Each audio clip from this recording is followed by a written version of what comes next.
Public Enterprises Minister Pravin Gordhan says South African Airways cannot receive continuous bailouts. He was responding to Finance Minister Tito Mboweni's authorisation of another multi-billion rand package for the cash-strapped airline. It also comes just days after Mboweni called for SAA to close down.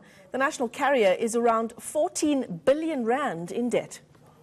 This issue of what was said by the Minister of Finance, I've already said to you right at the beginning, the South African public is losing patience with SAA.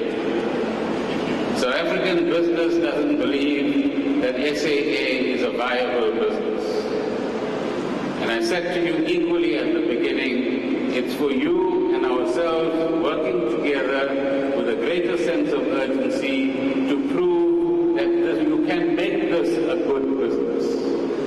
But it's up to you, not for somebody else. We can't refer this to somebody else, put it in somebody else's box.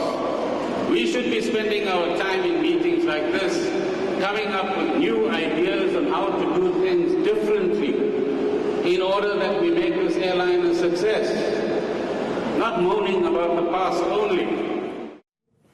All right, let's get you some perspective on this story now from the business desk. Our business anchor, Devin Murugan, is in studio with us.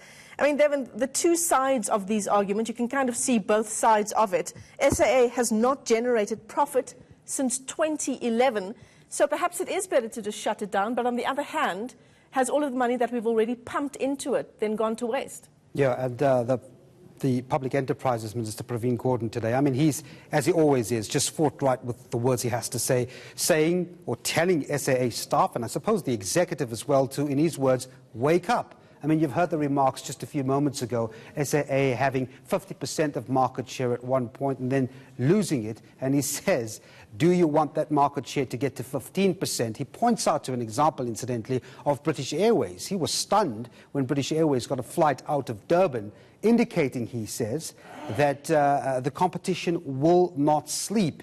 And if the trend not to rein in the malfeasance, if the trend not to come up with innovative ideas to take this airline out of the turmoil it's in, we will just see it drop. I mean, he doesn't mince his words on that front. I also like an interesting example he points out to a Danish airline, he says, who requested a meeting with him, saying, let's get on board with SAA. We can have a partnership in which we also just share seats to and from, I suppose, the two destinations. But it's innovative and positive ideas like that, he says, that will take the airline out of its mess.